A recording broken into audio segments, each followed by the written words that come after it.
Good morning Shafali, good morning Manisha.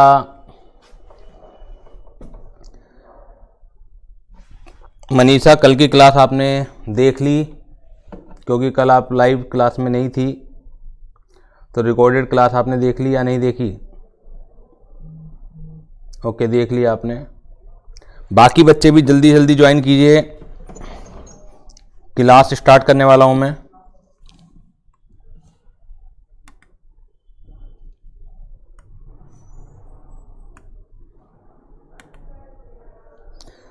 जल्दी जल्दी join कीजिए।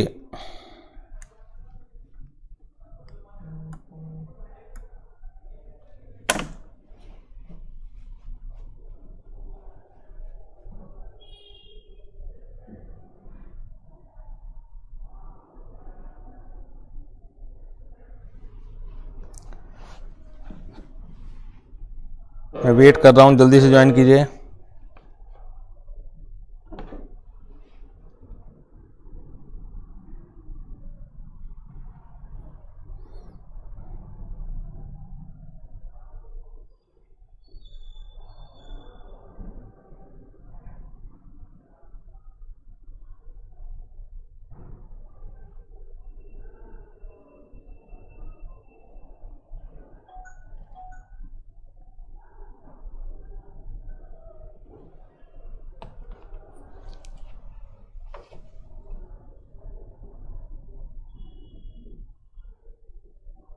Ithaca, good morning.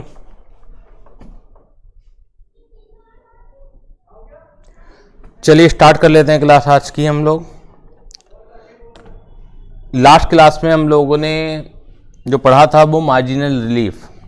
Marginal relief के कॉन्सेप्ट में क्या है कि जो बॉर्डर लाइन केसेस होते हैं, जैसे 50 लाख रुपए तक की इनकम पर कोई सरचार्ज नहीं है, लेकिन 50 लाख रुपए से ऊपर जाते ही अगर एक सिंगल रुपया भी ऊपर इनकम हुई तो 10% का सरचार्ज है।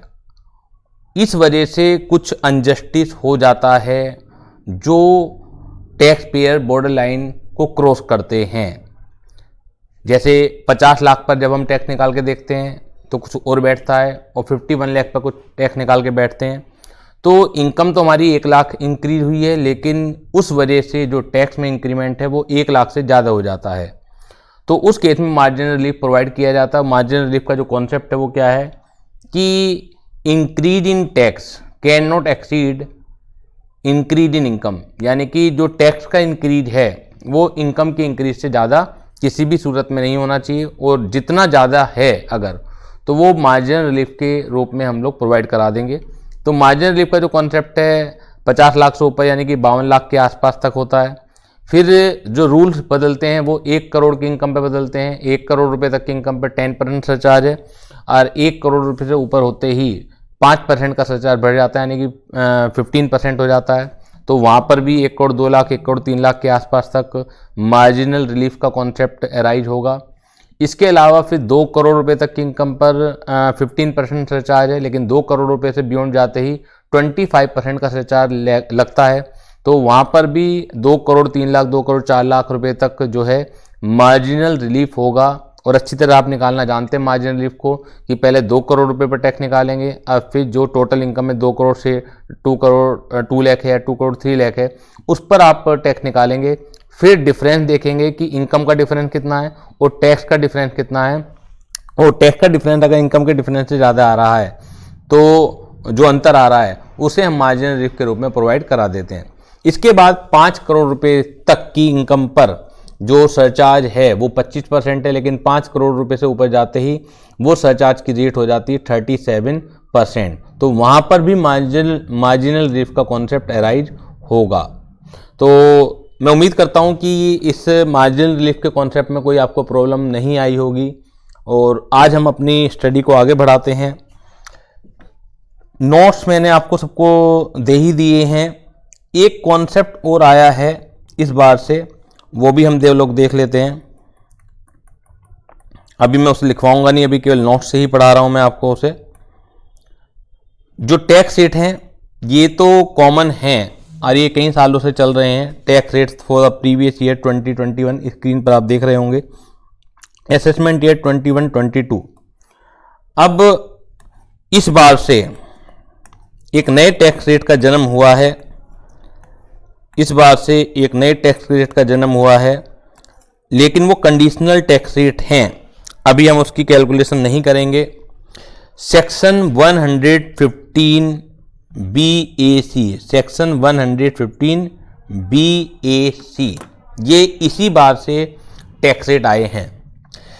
अभी बहुत ज़्यादा आपको नहीं पता लग सकता इन टैक्स रेट के बारे में। टैक्स रेट तो बड़े सिंपल से हैं, लेकिन कुछ एग्जेम्पशन, कुछ डिडक्शन हमें मिलती थी, वो हमसे छीन ली गई हैं। यानी कि अगर क्वेश्चन स्पेसिफिकली कहे आपसे कि 115 BAC के अकॉर्डिंगली टैक्स रेट निकालने हैं तो इसका यूज होगा। अदरवाइज जो नॉर्मल टैक्स रेट है नॉर्मल इनकम पर, मैंने वो बता रखे हैं आपको, हमेशा उनका ही यूज होगा। क्योंकि अभी तक आपने एग्जेम्पशन, डिडक्शन वगैरह, कंसेशन वगैरह अभी आपको जानकारी नहीं है। तो गवर्नमेंट ने कुछ रिलैक्सेशन टैक्स रेट में दिया है, लेकिन साथ के साथ कुछ रिलैक्सेशन जो by way of deduction, by way of concession, by way of relief, by way of exemption government provide कराती थी टैक्स पेयर को, तो वो गवर्नमेंट ने छीन ली है। गवर्नमेंट ने 2 स्कीम लगा दी हैं। अगर आप इस टैक्स रेट में आना चाहते हैं तो देखिए, हम कुछ आपसे डिडक्शन छीन रहे हैं, कुछ एग्जेम्पशन आप छीन रहे हैं, लेकिन वो डिडक्शन कौन सी होंगी, वो एग्जेम्पशन कौन सी होंगी, वो जब आप आगे पढ़ेंगे तो पता लग जाएगा। और अगर आप नॉर्मल टैक्स रेट में आते हैं तो जैसे भी जो भी एग्जेम्पशन सारे टैक्स पेयर को प्रोवाइडेड है, जो भी डिडक्शन सारे टैक्स पेयर को प्रोवाइडेड है, वो आप लेते रहिए। और हमने जो स्लैब रेट बना रखे हैं 2.5 लाख रुपए तक नील, 2.5 लाख रुपए से लेकर 5 लाख रुपए तक 5%, फिर 5 लाख 1 से लेकर 10 लाख तक 20% और 10 लाख रुपए से ऊपर की इनकम पर 30%, आप उस रेट से टैक्स दे दीजिए, हमें कोई पाबंदी, कोई दिक्कत नहीं है। तो केवल मैं एक बार पढ़ा रहा हूं इन्हें, क्योंकि अभी इन टैक्स रेट्स का ज़्यादा यूज नहीं किया जा सकता है, क्योंकि अभी आपने यही नहीं पता कि कौन कौन सी डिडक्शन इसमें नहीं मिलेंगी। तो एज पर सेक्शन 115 BAC, अभी लिखवा भी नहीं रहा मैं इसे, नोट से ही पढ़ा रहा हूं। तो as per section 115 BAC, individuals and Hindu undivided family, यानी कि ये जो टैक्स रेट्स हैं वो इंडिविजुअल और हिंदू अनडिवाइडेड फैमिली के ऊपर ही एप्लीकेबल हैं। फर्म के हैं रेट, कंपनी के रेट हैं, वो तो अभी मैंने पढ़े भी नहीं है। तो रेट ऑफ टैक्स जरूर मैं पढ़ाऊंगा उन्हें, लेकिन उनकी कैलकुलेशन पेपर में नहीं आएगी, क्योंकि हमारे यहाँ जो CA इंटर या CS एग्जीक्यूटिव में टैक्स कैलकुलेट करने का काम है वो इंडिविजुअल और HUF का ही आएगा। जानकारी होनी चाहिए आपको कि कंपनी के ऊपर क्या टैक्स रेट लगता है, लेकिन कैलकुलेशन वाला पार्ट नहीं आएगा। तो as per section 115 BAC, individuals and Hindu undivided family have an option. देखिएगा, एक ऑप्शन है, ये ऐसा नहीं है कि कंपलसरी है। आपको आइदर उस वे जाना है जो हमने पढ़ चुके हैं, तो उस वे जाइए कि देख लीजिए कि टैक्स कितना बैठता है, और आइदर इस वे आना है तो आप इस वे आ जाइए, देख लीजिए टैक्स कितना बैठता है, जो जहां पर भी कम बैठता है वो आप टैक्स दे दीजिए।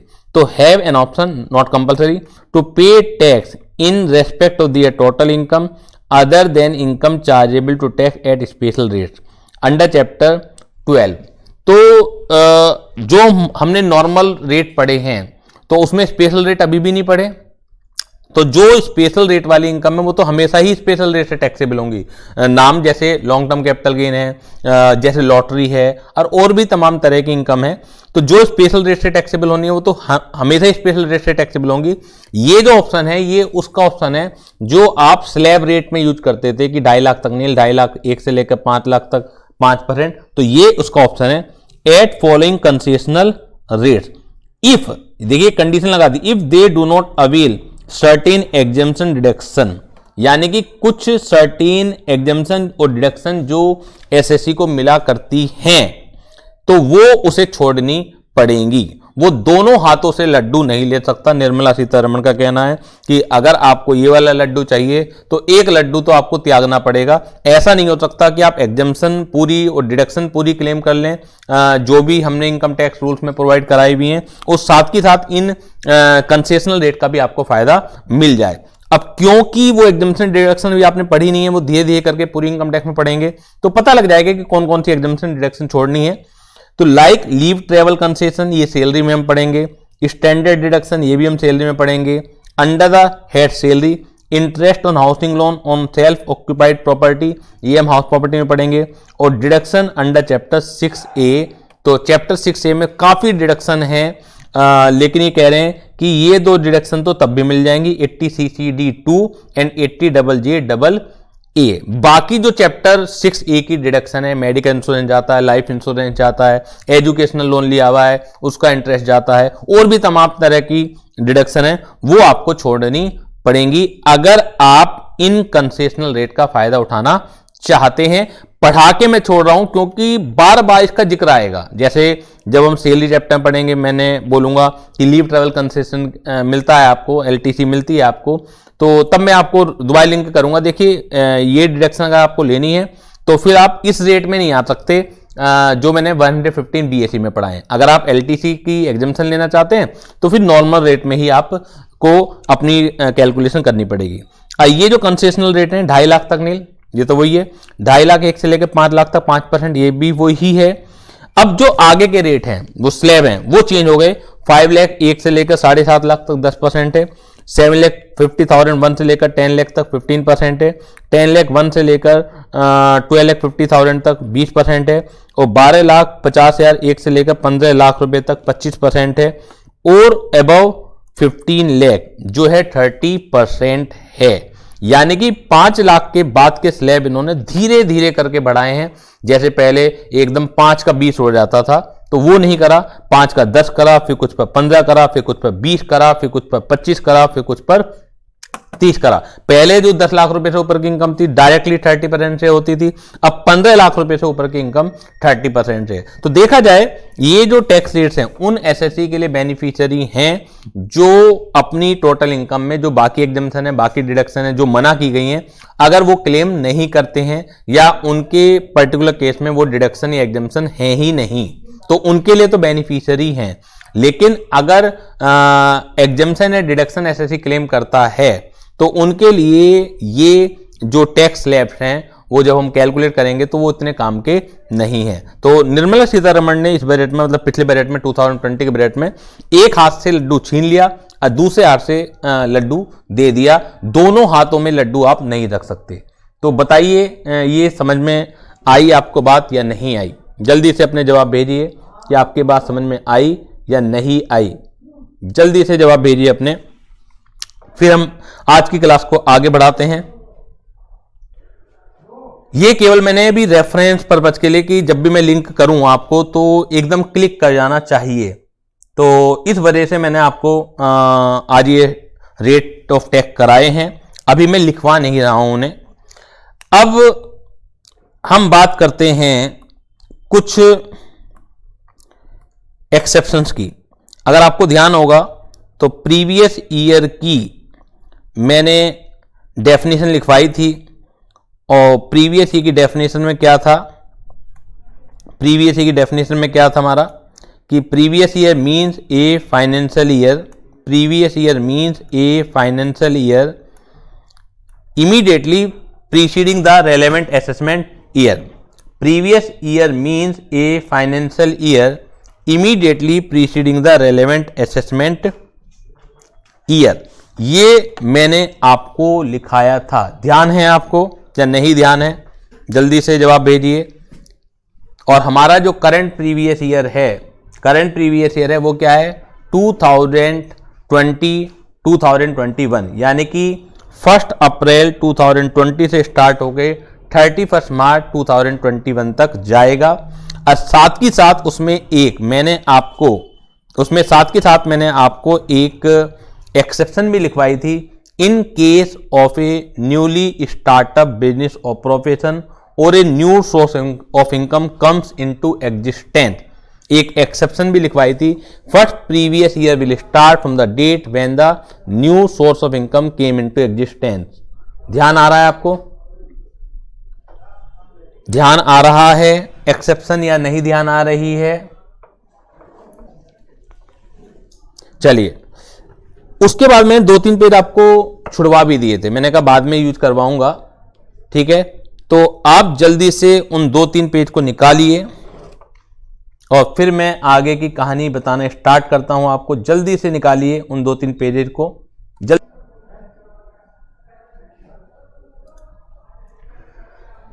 देखिए, जो मैंने 2-3 पेज आपको छुड़वाए थे, मैंने कहा था कि अभी और भी एक्सेप्शंस हैं प्रीवियस ईयर की। वैसे तो प्रीवियस ईयर कौन सा ईयर होता है जिसमें हम इनकम कमाते हैं? मतलब उस जिस पीरियड में जो इनकम हम कमाते हैं, जिस फाइनेंशियल ईयर में जो इनकम हम कमाते हैं, उस कमाई गई इनकम के लिए वो फाइनेंशियल ईयर प्रीवियस ईयर होता है। Is it clear to all of you? सबको क्लियर है या नहीं है? प्रीवियस ईयर, क्योंकि देखा जाए तो हर फाइनेंशियल ईयर एक प्रीवियस ईयर है। 1920 भी एक प्रीवियस ईयर है उस इनकम के लिए जो 1920 में हमने कमाई है। 2021 भी एक प्रीवियस ईयर है, जो इनकम हम 2021 में कमा रहे हैं, अभी 31 मार्च 2021 तक चलेगा वो, तो वो भी अपने आप में एक प्रीवियस ईयर है। 21-22 भी एक अपने आप में प्रीवियस ईयर होगा उस इनकम के लिए जो हम 21-22 में कमाएंगे। क्लियर है? अब इस रूल का एक्सेप्शन मैं बता रहा हूं कि नॉर्मली रूल क्या है, जनरल रूल क्या है, प्रीवियस ईयर वो ईयर होता है जिसमें हम इनकम कमाते हैं। लेकिन इस रूल के कुछ एक्सेप्शंस हैं, और वो एक्सेप्शन है कि इनकम हमने किसी और प्रीवियस ईयर में कमाई होगी, लेकिन जिस प्रीवियस ईयर में हमने कमाई है उस प्रीवियस ईयर को, उस फाइनेंशियल ईयर को, जिस फाइनेंशियल ईयर में हमने इनकम कमाई है उस फाइनेंशियल ईयर को उस इनकम का प्रीवियस ईयर नहीं माना जाएगा, बल्कि कोई और फाइनेंशियल ईयर उस इनकम के लिए प्रीवियस ईयर माना जाएगा। और जो मैं इस सेक्शन में पढ़ाऊंगा, ये सीरीज है पूरी की पूरी, section 68, section 69, section 69A, section 69B, section 69C, section 69D, ये जो 5-6 टोटल इनकम है, इस सीरीज में जो भी इनकम आएंगी उनके ऊपर एक अलग से टैक्स रेट एप्लीकेबल होगा। अभी जो भी मैंने टैक्स रेट पढ़ाए हैं आपको कि 2.5 लाख रुपए तक की इनकम पर निल, 2.5 लाख रुपए 1 से लेकर 5 लाख तक 5%, ये नॉर्मल इनकम के लिए टैक्स रेट है। और जो आज मैंने 115 BAC आपको टैक्स रेट पढ़ाया वो उन्हीं टैक्स रेट का रिप्लेसमेंट है। ध्यान से समझिएगा, जो नॉर्मल इनकम पे टैक्स रेट है उन नॉर्मल इनकम के लिए रिप्लेसमेंट है, बशर्ते कि आपको डिडक्शन, कुछ एग्जम्पशन छोड़ने के लिए तैयार हो जाएं। ठीक है? लेकिन कुछ स्पेशल रेट वाली भी इनकम है, तो वो भी धीरे धीरे करके हमें आगे बढ़ना पड़ेगा। तो जो मैं आज पढ़ाने जा रहा हूं वो एक तरीके से दो चीजों में अलग भूमिका अदा करता है। एक तो प्रीवियस ईयर का जो रूल चलता है हमारा कि जिस फाइनेंशियल ईयर में जो इनकम हम कमाते हैं उस फाइनेंशियल ईयर को ही उस इनकम का प्रीवियस ईयर कहते हैं। एक तो उसका एक्सेप्शन है ये, ठीक है ना, यानी कि इनकम हमने किसी और ईयर में कमाई होगी लेकिन हम किसी और ईयर को उसका प्रीवियस ईयर मानेंगे। और दूसरा, इन 6 तरह की इनकम पर स्पेशल रेट ऑफ टैक्स से अलग से ही सेक्शन है, इनके ऊपर अलग से सेक्शन बना के एक हैवी टैक्स बर्डन डाला गया है। तो फटाफट लिखना स्टार्ट कीजिएगा, फटाफट लिखना स्टार्ट कीजिएगा।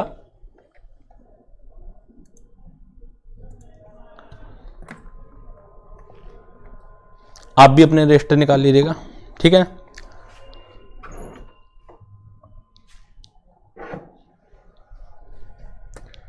कौन कौन सी इनकम आती है इसमें? एक तो सेक्शन 68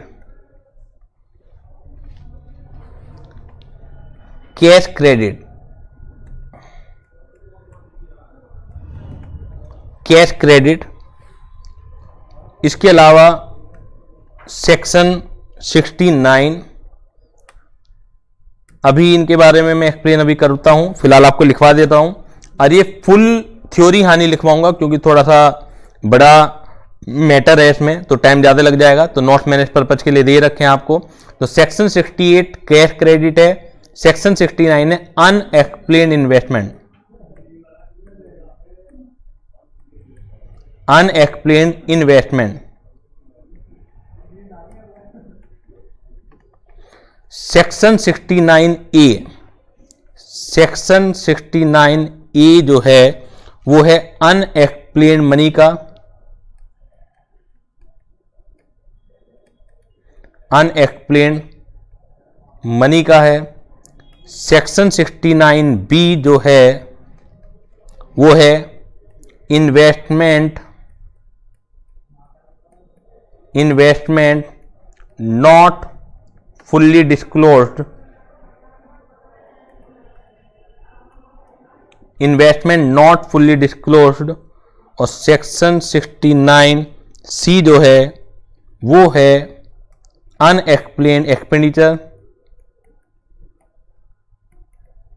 अनएक्सप्लेन्ड एक्सपेंडिचर, और सेक्शन 69D जो है, सेक्शन 69D जो है वो है अमाउंट बोरोड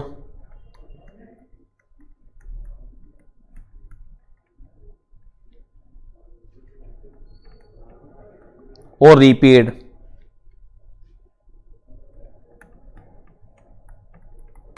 ऑन हुंडी और हुंडी।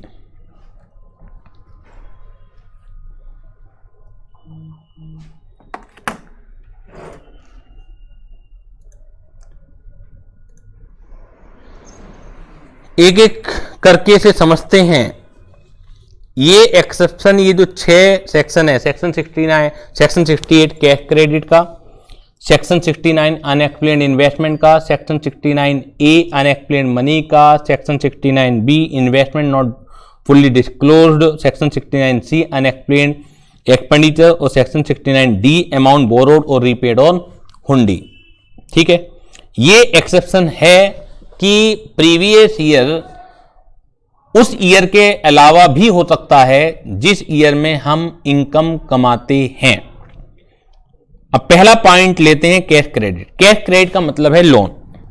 देखिए, अगर असेसिंग ऑफिसर किसी भी कार्यवाही में आपके पास कुछ पैसा मिलता है, अगर कोई इनकम मिल रही है, पैसा मिल रहा है, मनी मिल रही है, तो आप ने या तो टैक्स दे रखा होगा या नहीं दे रखा होगा। अगर टैक्स दे रखा होगा तो आप अपनी बातों से असेसिंग ऑफिसर को समझा सकते हैं कि देखिए, जो मेरे पास ये पैसा है ये मेरी टैक्सेबल इनकम में से ही बचा हुआ है। लेकिन अगर आपने टैक्स नहीं दे रखा होगा तो उस केस में आप बचने की कोशिश करेंगे और असेसिंग ऑफिसर को ये समझाने की कोशिश करेंगे कि ये तो इनकम ही नहीं है, तो लोन है मेरे पास। कैश क्रेडिट यानी कि मैंने किसी से लोन लिया हुआ है, और लोन तो इनकम होती नहीं है। अब असेसिंग ऑफिसर आपसे पूछता है कि बताइए उस पार्टी का नाम जिससे लोन ले रखा है। आपने उसे घुमाने के लिए 1-2 नाम बता दिए। असेसिंग ऑफिसर भी इतनी जल्दी घूमने वाला नहीं था। उसने क्या करा, उन एड्रेस पर उन नामों के साथ जो आपने बताए हैं वहां पहुंच गया। अब हो सकता है कि जिस जो एड्रेस आपने दिए हो, जो नाम दिए हो, नाम पते, वो गलत हो, या अगर सही भी हैं तो दूसरे आदमी को भी फिर जवाब देना पड़ेगा कि देखिए, आपने इस बंदे को लोन दिया है तो आपकी इनकम क्या रिफ्लेक्ट करती है कि आपके पास इतना पैसा है कि आप लोन भी दे रहे हैं। अब वो बंदा डर जाएगा, उस बंदे ने झूठ बोल दिया या सच भी बोला कि भैया मैं से तो लोन नहीं लिया था। अब एओ आपके पास आता है कि देखिए, जो उस बंदे का नाम आपने बताया था वो तो मना कर रहा है, या वो तो वहां पे मिला ही नहीं है। तो यानी कि सारी कन्वर्सेशन के दौरान ही पता लग रहा है कि आपके जो जवाब हैं उससे एओ सेटिस्फाइड नहीं है। तो आपके लिए गए लोन को भी एओ क्या मान लेगा, इनकम मान लेगा। देखिए, लोन 2 तरीके हो सकता है, तो झूठा आपने बचने के लिए ही झूठ बोला था, या हो सकता है वास्तव में लोन हो वो आपके ऊपर, लेकिन जो लोन देने वाली पार्टी है वो मुकर जाए कि मैंने लोन नहीं दे रखा। क्यों? क्योंकि फिर उसके ऊपर कार्रवाई होगी कि आपने लोन दे रखा है, तो आपकी इनकम कहां से आई है। तो कुछ भी हो सकता है कुल मिला के, क्योंकि आपके खातों में पकड़ा गया कैश क्रेडिट, तो जिस साल ये पकड़ा जाएगा उस साल की हम क्या मान लेंगे, इनकम मान लेंगे। अब मैं एक्सेप्शन क्यों कह रहा हूं, ध्यान से समझिए कि जो कैश क्रेडिट है, आपने हो सकता है खातों में 2 साल पहले उधार ले रखा हो सकता है 5 साल पहले उधार ले रखा हो, तो देखा जाए कि इनकम तो उस साल की होनी चाहिए जिस साल आपके खातों में एंट्री होगी। लेकिन ये एक्सेप्शन है, और एक्सेप्शन क्या है, जिस साल ये पकड़ा जाएगा उस साल की इनकम मान ली जाएगी। ये बात समझ में आती है या नहीं आती है? फिर मैं इसे थ्योरी से पढ़ाना स्टार्ट करता हूं, नोट से पढ़ाना स्टार्ट करता हूं। ये वाली बात समझ में आ गई या नहीं आ गई? चलिए, आ गई। नोट्स निकाल लीजिए अपने।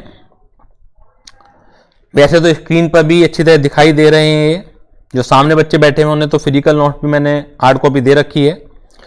कैश क्रेडिट सेक्शन 68, देखिए इसका हेडिंग क्या है, previous year and taxability in some special cases, यानी कुछ स्पेशल केसेस जहां प्रीवियस ईयर नॉर्मल रूल से हटके होता है। नॉर्मल रूल में तो जिस ईयर में हम, जिस फाइनेंशियल ईयर में हम इनकम कमाते हैं वो ईयर प्रीवियस ईयर होता है। ठीक है, तो cash credit section 68, if any amount is credited in the books of the assessee, अगर कोई अमाउंट क्रेडिट पाया जाता है एसएससी की बुक्स ऑफ अकाउंट में। क्रेडिट होने का मतलब क्या है? लोन है। दो साइड होती हैं, एसेट साइड डेबिट और क्रेडिट साइड लोन।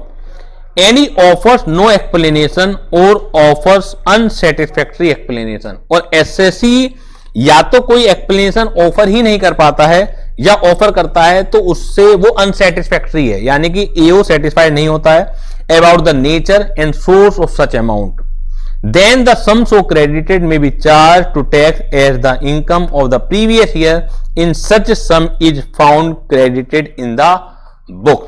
तो ये जो अमाउंट क्रेडिट है ये उस साल की इनकम मान ली जाएगी जिस साल इसका पता लगता है, ना कि जिस साल ये क्रेडिट हुई है। ध्यान दीजिएगा, वास्तव में तो ये उस साल की इनकम होनी चाहिए जिस साल क्रेडिट हुई है, लेकिन अगर एओ को 2 साल बाद या 3 साल बाद पता लगता है तो ये उस साल की इनकम मान ली जाएगी। ये क्लियर हो गया? आपको भी क्लियर हो गया? ठीक है। दूसरा जो था वो था सेक्शन 69, यानी कि अनएक्सप्लेन्ड इन्वेस्टमेंट। आपने लैंड खरीद रखी है, आपने किसी कंपनी के शेयर्स परचेज कर रखे हैं आपने 4 साल पहले, लैंड खरीद रखी है आपने 5 साल पहले। अब अगर ईयर वाइज ले लें हम, 2015 में आपने लैंड खरीदी थी एक, और उसे कहीं डिस्क्लोज नहीं करा इनकम टैक्स में। अब डिपार्टमेंट भी इतना तुरंत कार्रवाई करने वाला तो है नहीं, अभी उसके पास इतना मैकेनिज्म नहीं है कि आप अगर कुछ गड़बड़ी करें और वो एकदम पकड़ ले आपको। इस तरह की रिकवरी मैकेनिज्म मैनेजमेंट नहीं है उसके पास। ठीक है, इतने लोग नहीं है उसके पास कि वो एकदम पता लग जाए। आज 2021 में पता लग रहा है कि आप तो एक लैंड के भी मालिक हैं जो आपने 2015 में खरीदी थी, आपने रिलायंस कंपनी के शेयर खरीदे थे 2015 में, आपके पास 2 करोड़ रुपए के वो शेयर्स भी हैं, आप उसके भी मालिक हैं। ठीक है ना, यानी कि अनएक्सप्लेन्ड इन्वेस्टमेंट आपने कहीं दिखलाए ही नहीं। अब आपसे पूछा जा रहा है कि बताइए 2015 में जो जमीन आपने खरीदी थी 50 लाख की कीमत है उसकी, या आपने 2 करोड़ रुपए के रिलायंस कंपनी के शेयर खरीदे थे, उनकी कीमत, बाजारू कीमत 2 करोड़ रुपए है, ये कहां से आया? या तो आपकी जो रिटर्न ऑफ इनकम है उसे जस्टिफाई करती होगी, यानी कि जो हर साल आप रिटर्न ऑफ इनकम फाइल कर रहे हैं तो आपने इतनी इनकम दिखला रखी होगी और आप एक्सप्लेन कर देंगे कि देखिए मेरी इतनी इनकम है, इतने घरेलू खर्चे हैं, इतना पैसा बचा, इतना मेरे पास बैंक बैलेंस है और ये पैसा जो है मैंने इन्वेस्टमेंट में लगा दिया था। अगर आप जस्टिफाइड कर पा रहे हैं तो बात वहीं खत्म हो जाती है, और अगर आप जस्टिफाइड नहीं कर पा रहे हैं और पकड़ा गया अनएक्सप्लेन्ड इन्वेस्टमेंट तो उस साल की ये इनकम मान ली जाएगी जिस साल ये पकड़ा जाएगा। जबकि आपने इन्वेस्टमेंट करी थी 2015 में, आपने लैंड खरीदी थी 2015 में, लेकिन अब पकड़ा गया 2021 में, तो हम 2021 की ये क्या मान लेंगे? इनकम को मान लेंगे। पढ़िए से भी, unexplained investment, if an SSC has made investment, अगर एसएससी कोई इन्वेस्टमेंट करता है which are not recorded in the books of account, यानी कि जो उसने रिकॉर्ड ही नहीं कर रखे हैं, ध्यान दीजिए, which are not recorded in the books of account, जो कि रिकॉर्ड में ही नहीं है, and assessee offers no explanation, और एसएससी कोई एक्सप्लेनेशन नहीं दे पाता है, और ऑफर्स अनसेटिस्फैक्टरी एक्सप्लेनेशन या देता है तो वो अनसेटिस्फैक्टरी एक्सप्लेनेशन है about the nature and source of the investment, then the value of investment may be deemed to be the income of such previous year in which investment are made. Clear है ये चीज या नहीं है? Clear है ये चीज या नहीं है? कोई डाउट हो बता दीजिए। जो लोग ऑनलाइन क्लास ले रहे हैं जल्दी से जवाब भेजिए कि कोई डाउट है या नहीं है। हम साथ के साथ याद करते हुए चलेंगे कि previous year and taxability in some other cases, ये हेडिंग है, कुछ स्पेशल केसेस हैं जिसमें प्रीवियस ईयर वो ईयर ना हो कि जिसमें इनकम कमाते हैं, बल्कि कोई और ईयर होता है। उसमें सेक्शन 68 है कैश क्रेडिट, सेक्शन 69 है अनएक्सप्लेन्ड इन्वेस्टमेंट। क्लियर है? अब है सेक्शन 69A वो है हमारा सेक्शन 69A जो है वो है अनएक्सप्लेन्ड मनी, यानी कि आपके पास कुछ पैसा भी है जो कि अनएक्सप्लेन्ड है।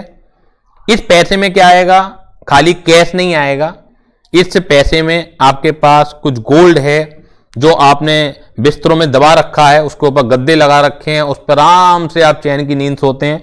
तो डिपार्टमेंट अब आपकी चैन की नींद को चुराने के लिए आ गया है। आपने कई बार न्यूज में इस तरह के किस्से सुने होंगे, बड़े बड़े नेताओं के यहाँ, बड़े बड़े इंडस्ट्रियलिस्ट के यहाँ इस तरह के छापे लगते हैं और उनके यहाँ खूब कैश, खूब बुलियन यानी कि सोने की ईंट वगैरह, खूब ज्वेलरी मिलती है। अब जब आपसे पूछा जाता है कि बताइए ये पैसा कहां से आया, तो वही रूल लगेगा, या तो आप सेटिस्फाइड कर देंगे, अपनी रिटर्न ऑफ इनकम से जस्टिफाइड कर देंगे कि जी मैं हर साल 5-5 करोड़ रुपए के तो रिटर्न ही फाइल करता हूं, अब इतना मेरा घर का खर्चा हो जाता है, बाकी तो मेरा पैसा है जो मेरे इन हीरे जवाहरातों के माध्यम से है।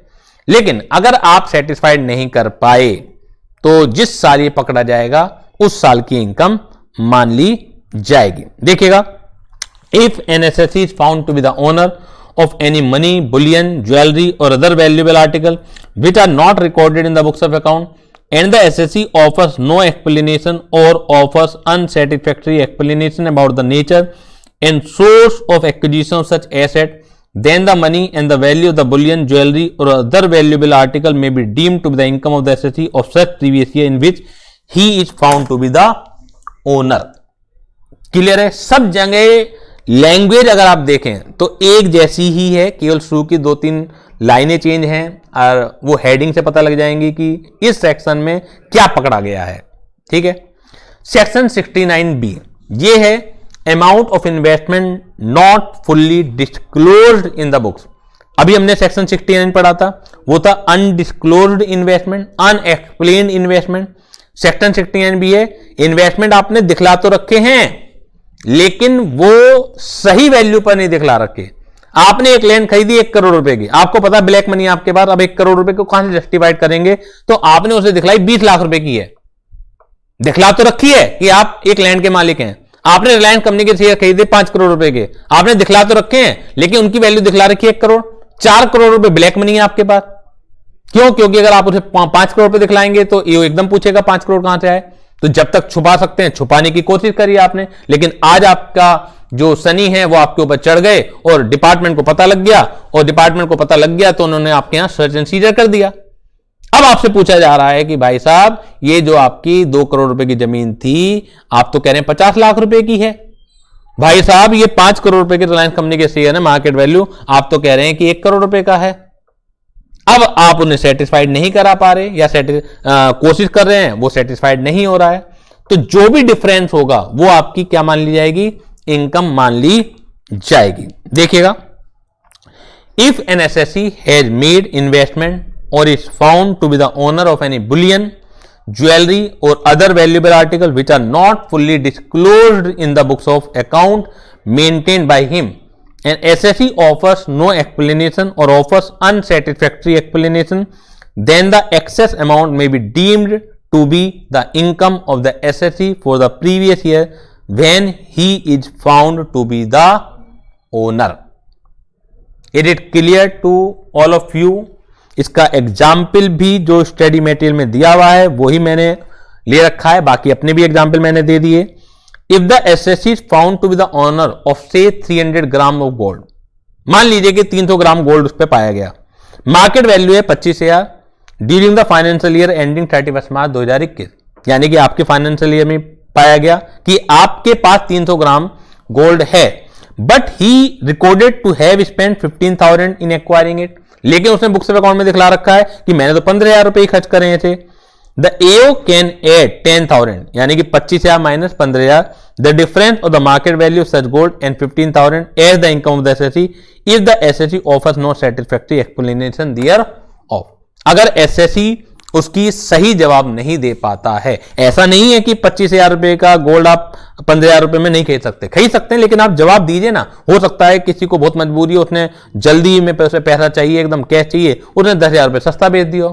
हो सकता है कि कोई जानने वाला हो आपका, उसने आपको बेनिफिट करने के लिए सस्ता बेच दिया, पॉसिबिलिटी है, तो आपको पूरा मौका दिया जाएगा कि आप अपना जवाब प्रस्तुत करें, लेकिन अगर वो जवाब सही नहीं है और आप अपनी एक्सप्लेनेशन से सेटिस्फाइड नहीं कर पा रहे हैं तो जो डिफरेंस अमाउंट है वो क्या कर लिया जाएगा, वो आपका जोड़ लिया जाएगा। शेफाली का क्वेश्चन आया सर, अनएक्सप्लेन इन्वेस्टमेंट की लास्ट लाइन में इन विच इन्वेस्टमेंट आर मेड में मतलब तो ये हुआ कि जिस ईयर की इनकम मानी जाएगी जब इन्वेस्टमेंट हुआ। देखिए, आज मेरी इनकम है, मैंने आज पैसा कमाया, ठीक है, माना से 50 लाख रुपए कमाया, 50 लाख रुपए कमाया, लेकिन आज मेरे पास कैश ही है, तो इनकम तो मेरी 2020-21 की ही हुई, लेकिन इस 50 लाख रुपए को मैंने इन्वेस्टमेंट किया 2022-23 में। तो क्या जिस ईयर में मैंने इन्वेस्टमेंट किया तो नॉर्मल रूल के हिसाब से प्रीवियस ईयर वो है, प्रीवियस ईयर नॉर्मल रूल के हिसाब से तो वो है जिस ईयर में मैंने इनकम कमाई। तो यानी कि इनकम तो मैंने कमाई 2020-2021 में, इन्वेस्टमेंट किया मैंने 2022-2023 में। तो हम जो पढ़ रहे हैं वो एक्सेप्शन इस बात का है कि प्रीवियस ईयर कुछ सर्टेन केसेस में नॉर्मल तरीके से नहीं निकाला जाता। नॉर्मल तरीका प्रीवियस ईयर का होता है जिस ईयर में आप इनकम कमाते हैं। यहां लिखा हुआ है कि जिस ईयर में आपने इन्वेस्टमेंट किया, कुछ केसेस में जिस साल आप पकड़े गए, जैसे कैश क्रेडिट में जिस साल आप पकड़े गए उस साल की इनकम मानी जाएगी।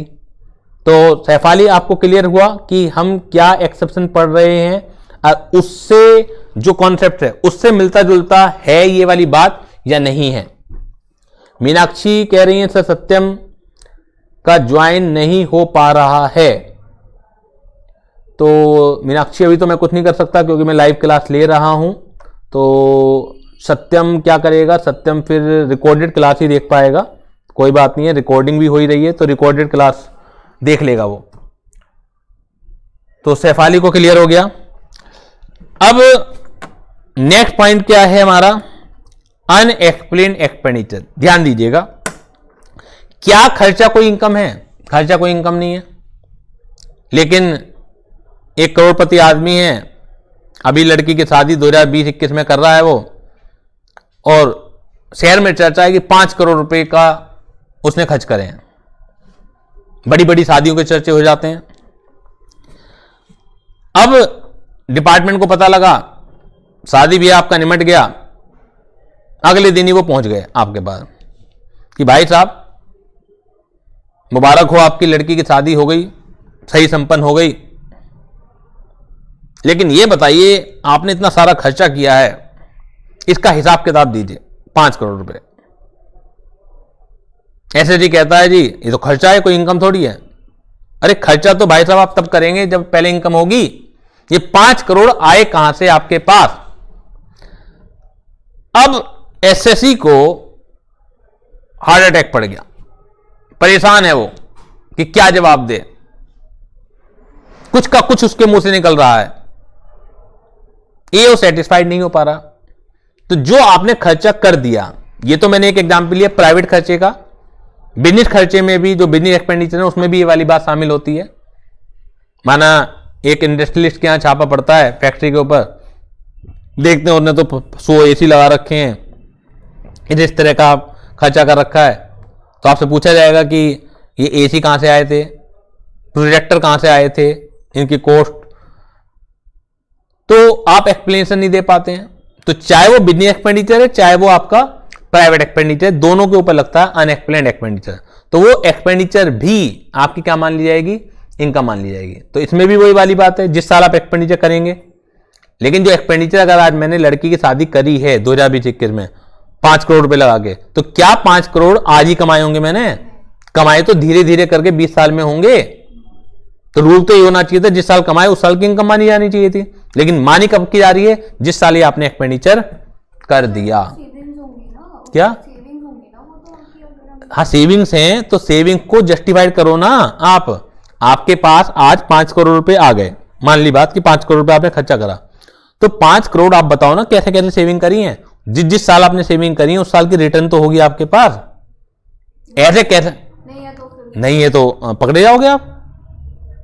ये ऐसा तो नहीं कर सकते ना आप कि जी मैं 5-5 लाख रुपए के साल रिटर्न फाइल करता हूं, अब 20 साल में मेरे पास 25 करोड़ रुपए इकट्ठे हो गए। अरे कैसे हो गए जब तुम रिटर्न ही फाइल 5 करोड़ रुपए करते हो।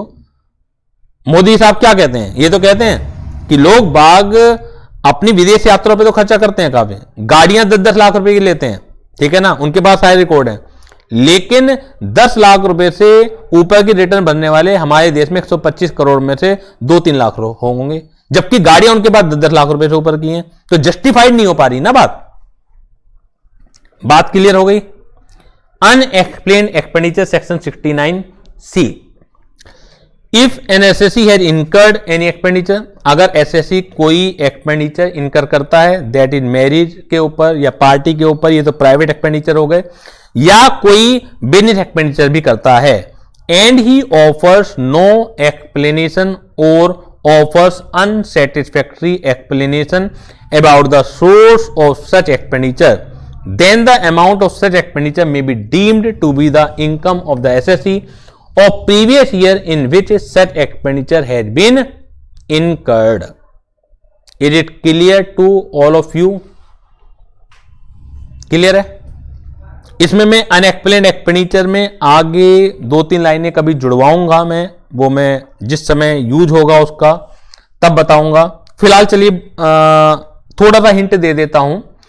प्राइवेट एक्सपेंडिचर की तो बात हो गई, क्योंकि मैंने आपको बताया सेक्शन 69C प्राइवेट एक्सपेंडिचर पे भी लगता है, बिजनेस एक्सपेंडिचर पे भी लगता है। जब हम चैप्टर पढ़ेंगे PGBP, profit and gain of business provision, मेरा ही एग्जांपल ले लीजिए आप, मैं सेव क्लासेज चला रहा हूं, सेव क्लासेज को चलाते वक्त मुझे कुछ एक्सपेंडिचर भी करने हैं, मुझे एसी भी खरीदने हैं, मुझे प्रोजेक्टर भी खरीदने हैं, मुझे इन्वर्टर बैटरी भी खरीदने हैं, ऑफिस को भी मेंटेन करना है। अब मैंने कुछ ब्लैक मनी से, ब्लैक मनी क्या होती है कि आपने जो कमाई तो है लेकिन उसके ऊपर टैक्स नहीं दिया, ठीक है ना, मैंने कुछ ब्लैक मनी से एसी लगवा ली है अपने बिजनेस प्रीमाइसेस में। देखिए तरीका तो ये भी था, मेरी एक एग्जांपल लेता हूं, माना 20-21 की इनकम 5 लाख रुपए है, मैं 5 लाख रुपए इनकम दिखलाऊं। अब मैंने कहा इन 5 लाख में से 2 लाख रुपए के तो मैंने बिजनेस का एक्सपेंडिचर है, एक ये तरीका था। जब मैं बिजनेस इनकम निकालूंगा तो मेरी एक्सपेंडिचर की डिडक्शन मुझे मिलनी चाहिए नहीं मिलनी चाहिए, बताइए? नॉर्मल सेंस में, कॉमन सेंस अगर आप बात करें तो मिलनी चाहिए या नहीं मिलनी चाहिए? मिलनी चाहिए। क्लियर है? मिलेगी भी, क्योंकि इनकम का मतलब होता है रिसीट माइनस एक्सपेंडिचर। लेकिन मैंने क्या करा कि 2 लाख रुपए के खर्चे नहीं दिखलाए, बल्कि क्या कर दिया मैंने, 3 लाख रुपए की इनकम दिखलाई। अगर मैं ऐसा करता 5 लाख रुपए की इनकम है, 2 लाख रुपए के खर्चे हो गए तो डिडक्शन मुझे मिल जाती, तब भी 3 लाख रुपए की इनकम आती। मैंने क्या किया कि इनकम ही 3 लाख की दिखलाई, खर्चे दिखलाई नहीं, खर्चे दिखलाई नहीं। अब बाद में पता लगा कि मैंने 2 लाख रुपए के इस पे भी खर्चा कर रखा है, तो वो ये भी मेरी क्या मानी जाएगी, इनकम, यानी कि इनकम 3 लाख और प्लस 2 लाख 5 लाख मान ली जाएगी। अब इसमें एक दिक्कत और है, अब मैं डिपार्टमेंट से कह रहा हूं कि ठीक है आप 5 लाख की इनकम मान लो, लेकिन क्योंकि 2 लाख रुपए के मैं बिजनेस के खर्चे उन्हें तो अलाउड कर दो, तो गवर्नमेंट उन्हें भी अलाउड नहीं करेगी। ये मैंने फिलहाल आपको समझा दिया है यहां पर, लेकिन जब हम इसका यूज करेंगे practically business and profession chapter में तो और अच्छी तरह से आपको क्लियर हो जाएगा। प्राइवेट खर्चों की तो डिडक्शन मिलती ही नहीं है। आप लड़की की शादी कर रहे हैं, ये थोड़ी है कि कोई बिजनेस का खर्चा है, लेकिन जो बिजनेस का खर्चा उसकी तो डिडक्शन मिलती है, मिलनी भी चाहिए। लेकिन क्या होगा, अगर आपने उन खर्चों को छुपाया तो वो इनकम तो मान ली जाएगी, लेकिन इसकी कभी भी डिडक्शन आपको नहीं मिलेगी। क्लियर है? और लास्ट है अमाउंट बोरोड और रीपेड ऑन हुंडी। हुंडी कौन कौन समझता है, बताइए? हुंडी क्या होता है? हुंडी कौन कौन समझता है? अमाउंट रीपेड और बोरोड ऑन हुंडी क्या होता है? हुंडी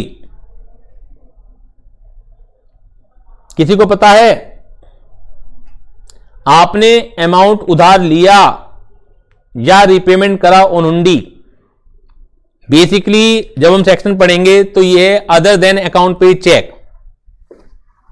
हुंडी जो है, आपने कभी जैसे जो लीग कोर्ट होती है, हमारी अदालतें होती हैं, और गांव में उन्हें क्या कहते हैं? पंचायतें। गांव की अदालतों को क्या कहते हैं? पंचायतें। इसी तरह से आपने बिल ऑफ एक्सचेंज का नाम सुना होगा, प्रोमिसरी नोट का नाम सुना होगा, अकाउंट्स में भी आपने क्वेश्चन करे होंगे 11-12 में। Bill of exchange, promise note, cheque का नाम सुना होगा। लेकिन गांव में अभी भी लिखा पढ़त में क्या होता है कि वो लोग चेक पर शायद इतना विश्वास नहीं करते, वो प्रॉमिसरी नोट पर इतना विश्वास नहीं करते, बिल ऑफ एक्सचेंज पर इतना विश्वास नहीं करते। तो देहाती प्रचलन में अभी भी उनका हुंडियां चलती हैं। हुंडी तो ये बात हो गई, लेकिन बेसिकली जो ये सेक्शन लगता है खाली हुंडी की बात नहीं लगती, other than account paid cheque. आज मैंने अपने किसी दोस्त से 2 लाख रुपए उधार लिए, आज मैंने अपने दोस्त से उधार लिए 2 लाख रुपए, तो उधार लिए लेकिन अगर अकाउंट पे चेक से नहीं लिए तो वो भी मेरी क्या मान ली जाएगी, इनकम मान ली जाएगी। यानी कि गवर्नमेंट चाहती है कि आप अकाउंट टू अकाउंट ट्रांजैक्शन करें। मतलब वास्तव में मुझे पैसे की नीड है और मैंने आज 2 लाख रुपए उधार लिए, जेन्युइन ट्रांजैक्शन है, कोई ब्लैक मनी की ट्रांजैक्शन नहीं है।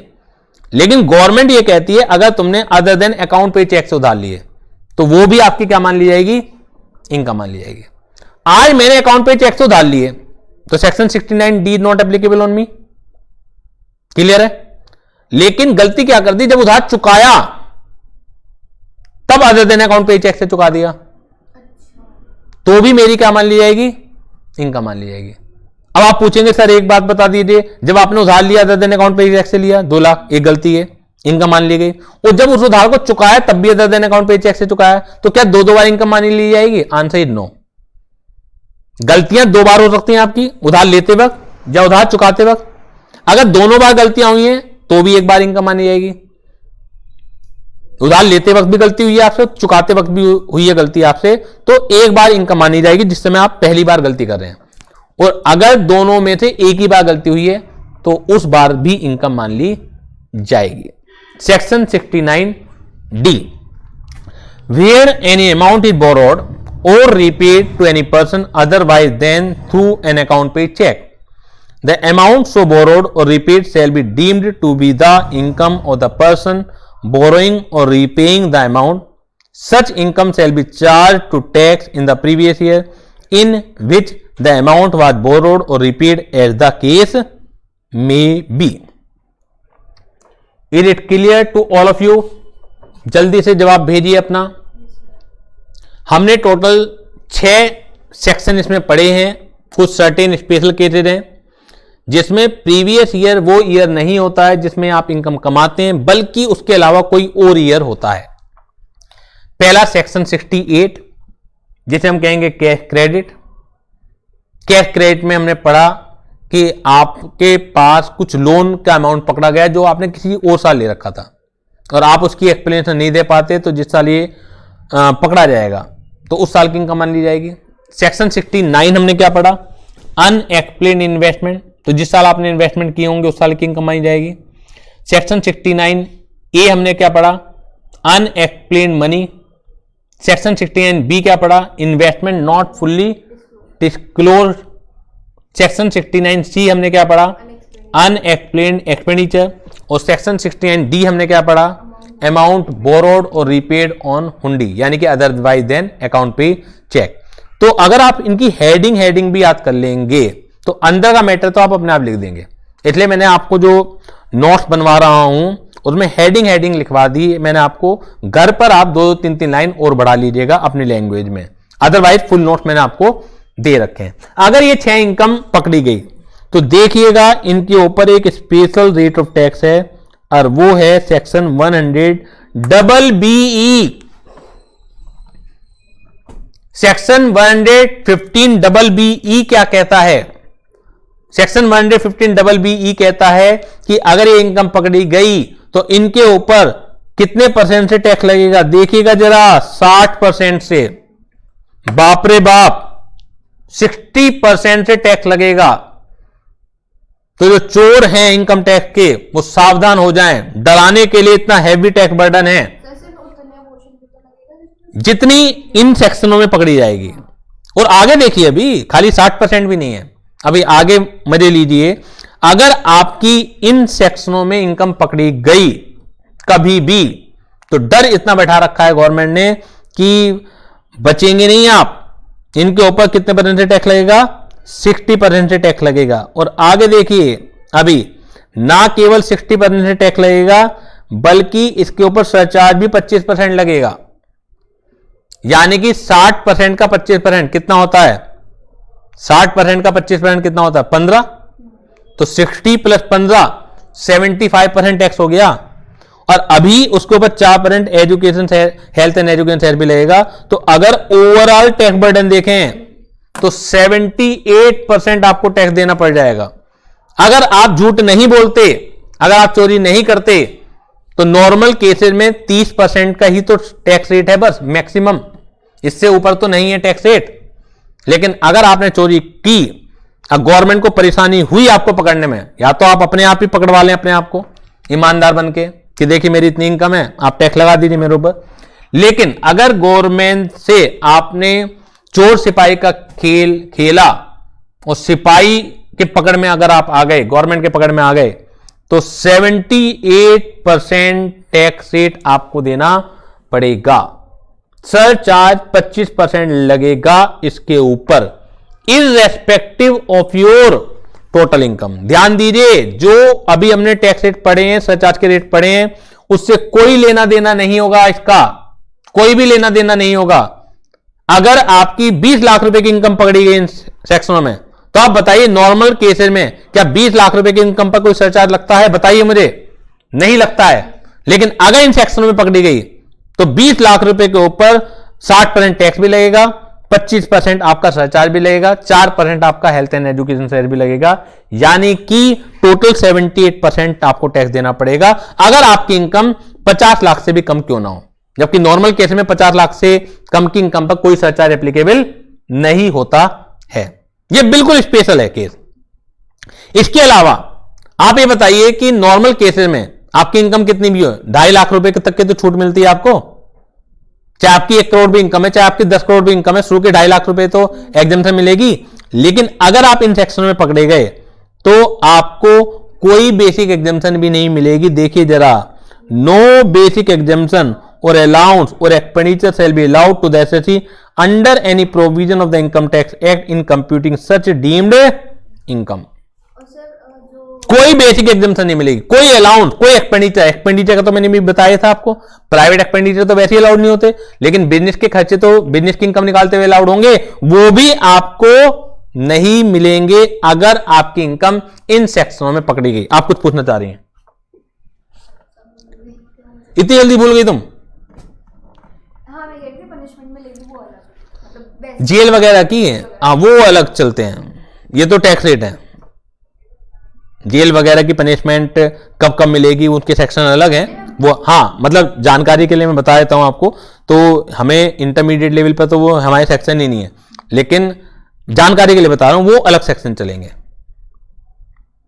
देखिए, गवर्नमेंट का सोचना ये है कि अगर हम डराएंगे तो ही तो आदमी ईमानदार बनेगा, बिना डर के नहीं बन सकता।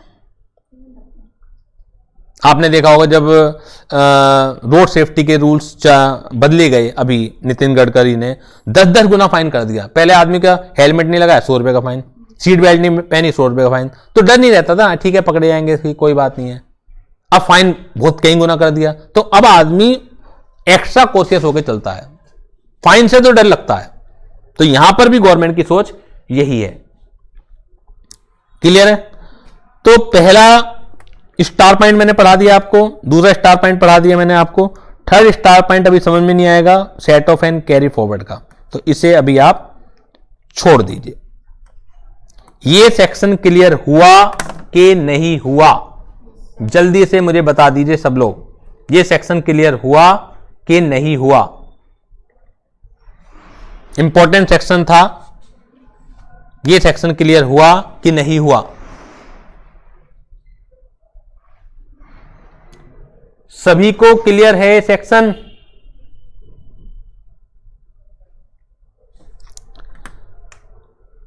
अब जल्दी से एक सेक्शन और देखते हैं, वो भी एक्सेप्शन की कैटेगरी में ही आता है, वो थोड़ा सा अलग तरीके का एक्सेप्शन आया है। हम नॉर्मल रूल क्या पढ़ते हैं? हम नॉर्मल रूल पढ़ते हैं कि income earn in a financial year, यानी कि वो फाइनेंशियल ईयर क्या होता है? Previous year. Income earn in A previous year will be taxed in the assessment year, हम ये पढ़ते हैं। लेकिन अब जो मैं पढ़ा रहा हूं इस जनरल रूल के एक्सेप्शन है कि income earn in A previous year is taxable in the same previous year. यानी कि कुछ केसेस ऐसे हैं जिस केसेस में आप जिस प्रीवियस ईयर में आप इनकम कमाएंगे उसी प्रीवियस ईयर में वो टैक्सेबल हो जाएगी। ध्यान दीजिए, हम बात कर रहे हैं उस जनरल रूल की जिस जनरल रूल में कहा जाता है कि इनकम अर्न अगर आप किसी प्रीवियस ईयर में करेंगे तो will be taxable in the assessment year. लेकिन अब हम पढ़ रहे हैं कि इनकम जिस प्रीवियस ईयर में आप कमाएंगे उसी प्रीवियस ईयर में टैक्सेबल हो जाएगी, गवर्नमेंट अगले साल तक का वेट नहीं करेगी। ये टोटल 5 केसेस हैं। जल्दी से मैं इन्हें पढ़ाना स्टार्ट करता हूं, तो नोट से ही पढ़ लेते हैं इसे। As a normal rule the income earned during any previous year, as a normal rule the income earned during any previous year is assessed or charged to tax in the immediately succeeding assessment year. However, in the following circumstances, the income is taxed in the same year in which it is earned. Therefore, assessment year and the previous year in these exceptional circumstances will be the same. These exception has been provided to safeguard the collection of taxes so that assessee who may not be traceable later on are not allowed to escape the payment of tax. The exception are as follows. Logic क्या है इन exception को बनाने का? Logic ये है कि हमें डर है कि हो सकता है कि अगले साल एसएससी पकड़ में ही ना आए, जैसे विजय माल्या भग गया, जैसे नीरव मोदी भग गया।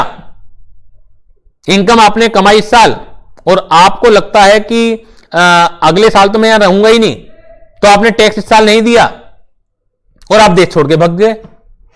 तो गवर्नमेंट के पास क्या तरीका है? गवर्नमेंट भगे हुए आदमी को कैसे पकड़े? आसान नहीं है विजय माल्या को भी इंडिया में लाना। हाथ पैर फूल जाते हैं गवर्नमेंट के कि जब ब्रिटेन की सरकार से कहेगी देखिए हमारे यहां का एक आदमी जो है टैक्स लेके भग गया, अच्छा सा नहीं लगता। जब आप आतंकवादियों को ही नहीं पकड़ पाते हैं जो दूसरे देशों में रह रहे हैं, तो ये तो बहुत छोटा सा अपराध है कि दूसरा देश आपकी सहायता करे कि हमारा एक आदमी टैक्स लेके भग गया। तो जो विजय माल्या को भी लाने का काम हो रहा है या नीरव मोदी को भी लाने का काम हो रहा है, खाली टैक्स की चोरी नहीं है। टैक्स की चोरी में तो आप आराम से ला ही नहीं सकते, वो काम है फ्रॉड का कि बैंकों का पैसा लेके भग गया वो एक क्रिमिनल एक्टिविटी है। तो वहां पे गवर्नमेंट के हाथ पांव फूल रहे हैं। तो खाली अगर कोई आदमी टैक्स लेके चोरी करके भग रहा है तो आसान नहीं है दूसरे के सामने गिड़गिड़ाना, भी बेइज्जती होती है। तो पहला केस है shipping business by non resident. एक नॉन रेजिडेंट, ये सेक्शन केवल नॉन रेजिडेंट पे लगता है, सेक्शन 172। बाकी के जो सेक्शन पढ़ाऊंगा मैं इसके आगे 4 वो रेजिडेंट नॉन रेजिडेंट दोनों पे लगते हैं। तो जहां पर जो कीवर्ड है वो ध्यान रखिएगा। एक नॉन रेजिडेंट है, कोई अमेरिकन शिपिंग बिजनेस कंपनी है। अब यहां पर वो आई, यात्रियों को उठाया, उसने किराया वसूला, जो गुड्स है वो उसने बुक किया और यहां से चली गई। अब शिपिंग यात्रा में 2-3 महीने 5-5, 6-6 महीने लग जाते हैं।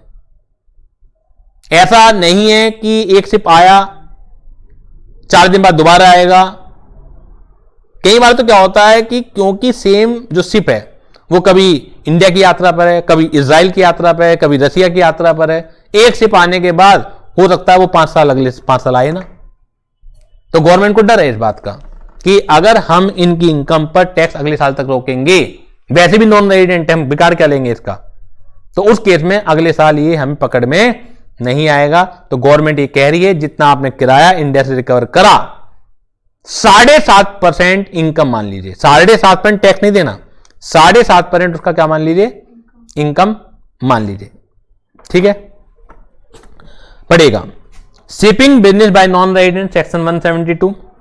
This section applies to a non resident engaged in shipping business and deriving income therefrom for carrying passenger livestock, यानी यात्रियों को ले जाना है। लाइव स्टॉक का मतलब है जो गायें भैंसे हैं, जानवरों को ले जाना है। मेल यानी कि जो हमारी डाक होती है, ठीक है ना, कुरियर वगैरह, वो goods from a port in India.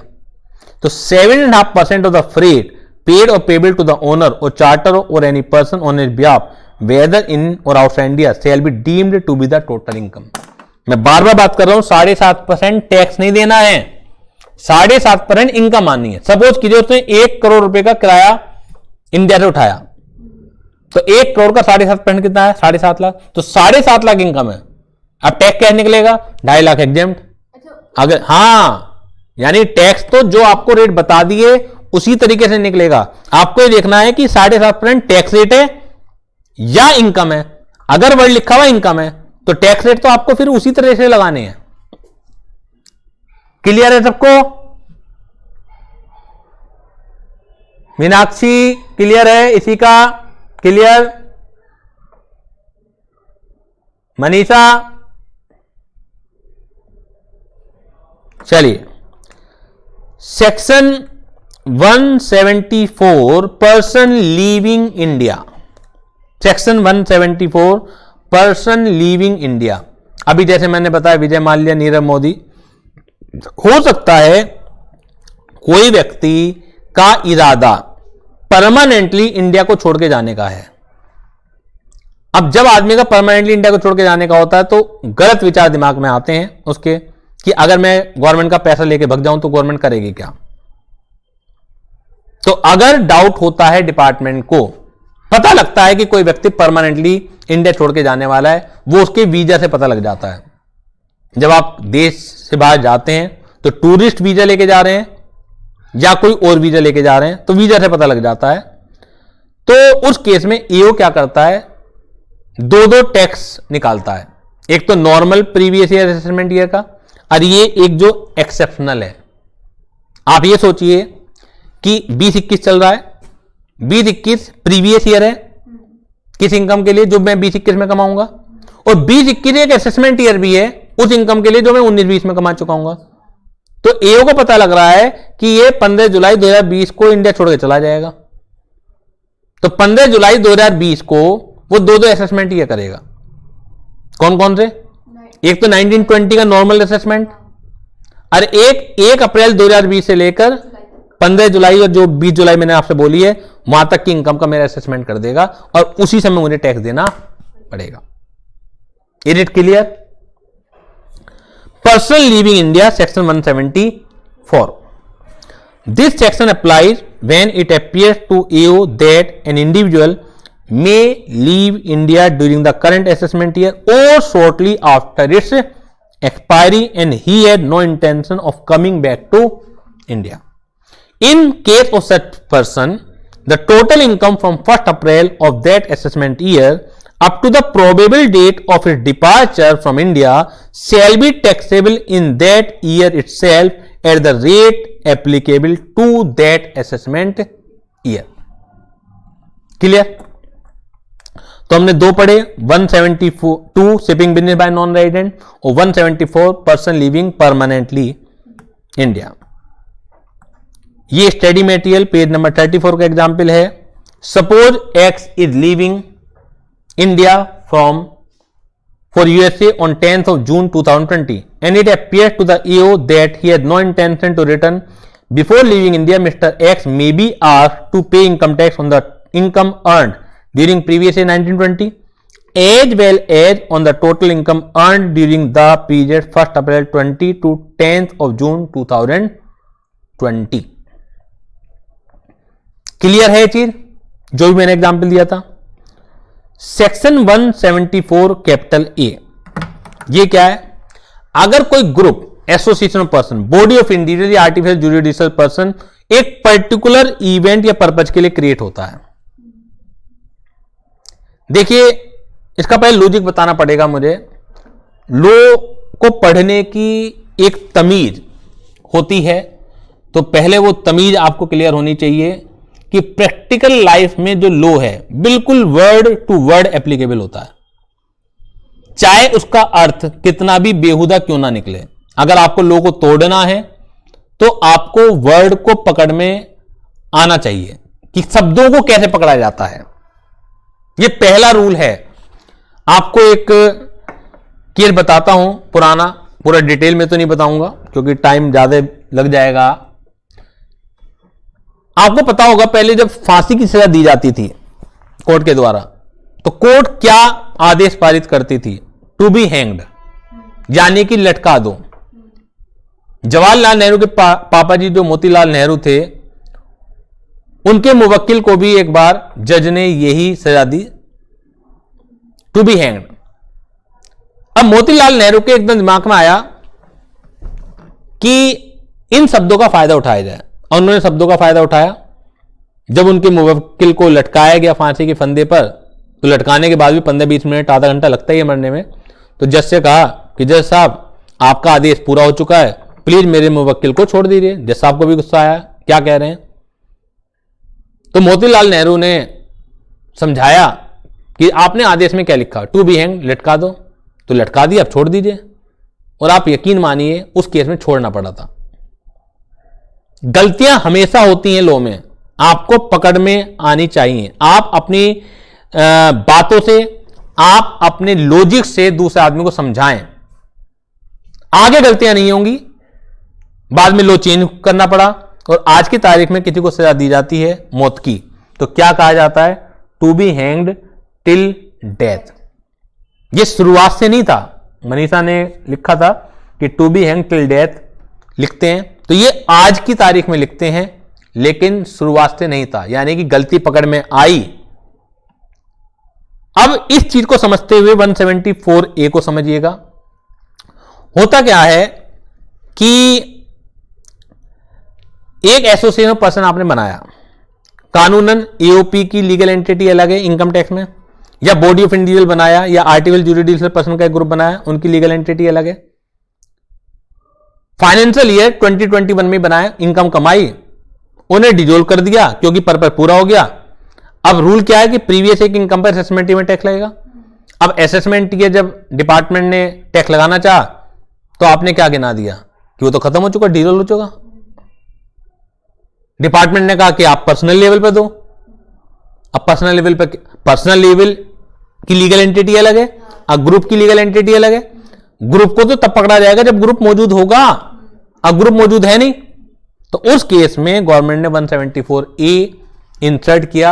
ये कहते हैं कि अगर कोई एसोसिएशन पर्सन या बॉडी ऑफ इंडिविजुअल फॉर्म हो रहा है और वो डिजोल्व होने वाला है, तो हम उसकी इनकम को टैक्स करने के लिए असेसमेंट ईयर तक का वेट नहीं करेंगे, क्योंकि जब तक वो डिजोल्व हो चुका होगा।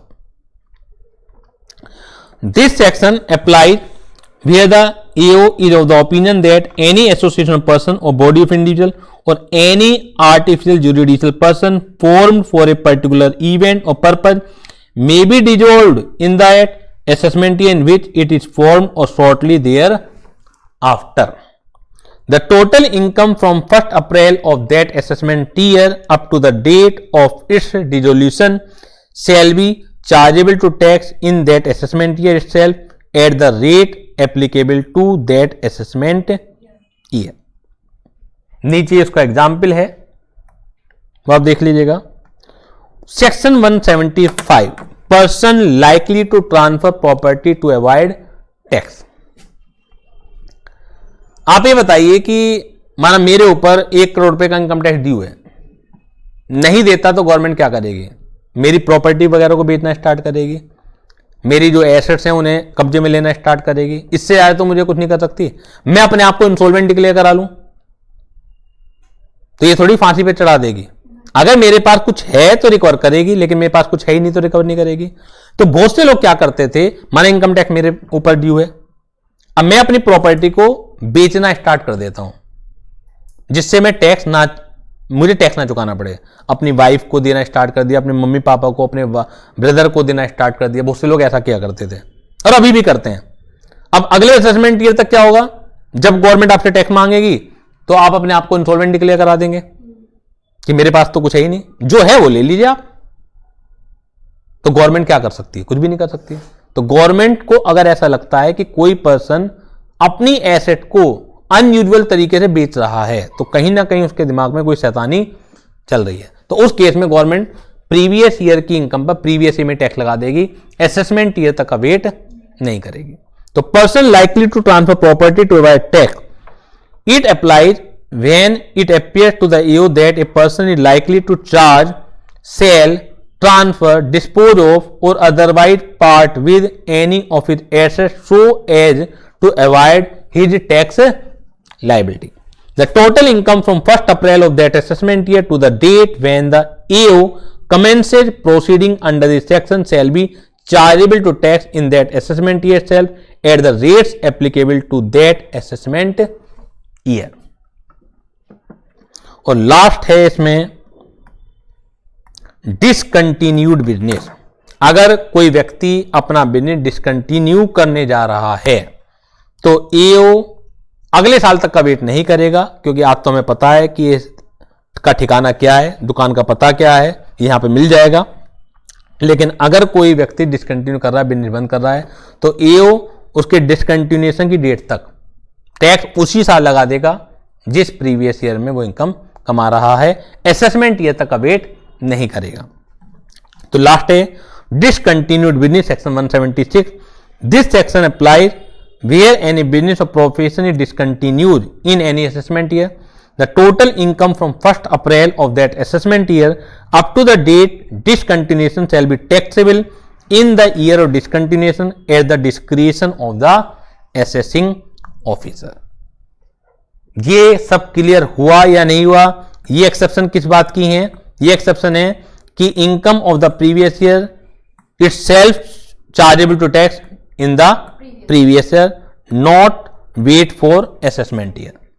कुछ केसेस ऐसे हैं जहां गवर्नमेंट को डर है कि असेसमेंट ईयर का अगर हम वेट करेंगे तो पकड़ा ही नहीं जाएगा.